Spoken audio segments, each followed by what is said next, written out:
WVTT information overload. A plane crash in Indiana has left at least 2 people dead. Now, police this hour are being extra cautious trying to clear the scene. They tell us that the plane crash may have caused some kind of gas leak.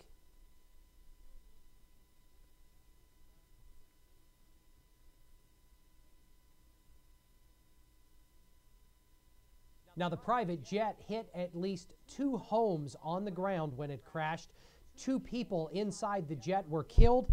2 others survived the initial crash, but they're still being treated at area hospitals for injuries. Another person on the ground was also injured. The women's lacrosse team at Seton Hall University mourning the losses of their coach and bus driver after a deadly crash.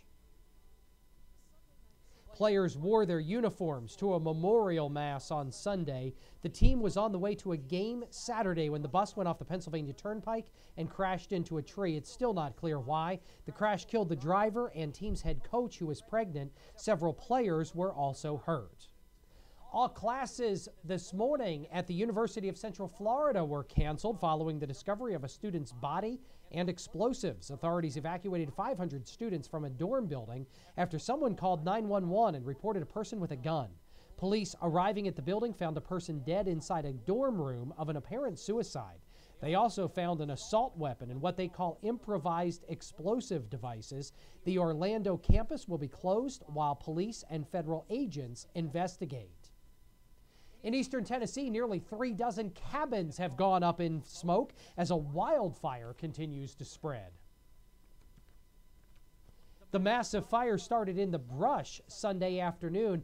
More than 200 acres burned in Pigeon Forge, more than enough to cause a tremendous amount of damage. The fire ignited nearby cabins, burning at least 35 of them completely. Some 25 fire departments arrived to help. People living in nearby cabins have been evacuated. Officials also suggest others living nearby get out as well. Well, don't expect Michael Jackson's doctor to take the stand. Dr. Conrad Murray was supposed to be deposed today. Jackson's family called off their jailhouse visit, though, as Murray swears he will not answer any questions during deposition or at trial. This after Jackson's mother filed a wrongful death lawsuit against concert promoter AEG Live. Murray is now serving a 4-year sentence after being found guilty of causing Jackson's death in 2009 by administering an overdose of sedatives and surgical anesthetic. He's never been questioned under oath about the singer's death, and he doesn't intend to be. If forced to take the stand, his lawyer says Murray will plead the Fifth Amendment to avoid self-incrimination. A faulty steering wheel apparently caused this weekend's Raceway crash, which killed 2 people in California. A frequent racer at Petaluma Speedway, 17-year-old Chase Johnson is a 4th-generation race car driver. Known as a talented driver, his car lost control before a race in Marysville on Saturday, hitting the wall at an estimated 90 miles per hour, flying into the pit area and killing 2 people. One of those victims was his cousin, 14-year-old Marcus Johnson, a member of Chase's pit crew. Now, Marcus' father says his nephew's steering wheel came off his car moments before the crash. Just would check and check and check, and I don't know how it could come off because he always double-checked it just to make sure. I don't know how it could come off. Chase Johnson was hoping to one day race professionally. After the crash that killed his husband, Chase says he isn't sure he's ever going to race again. It's not official yet, but it's only one step away. A White House official confirms Assistant U.S. Attorney General Thomas Perez will be tapped for Secretary of Labor.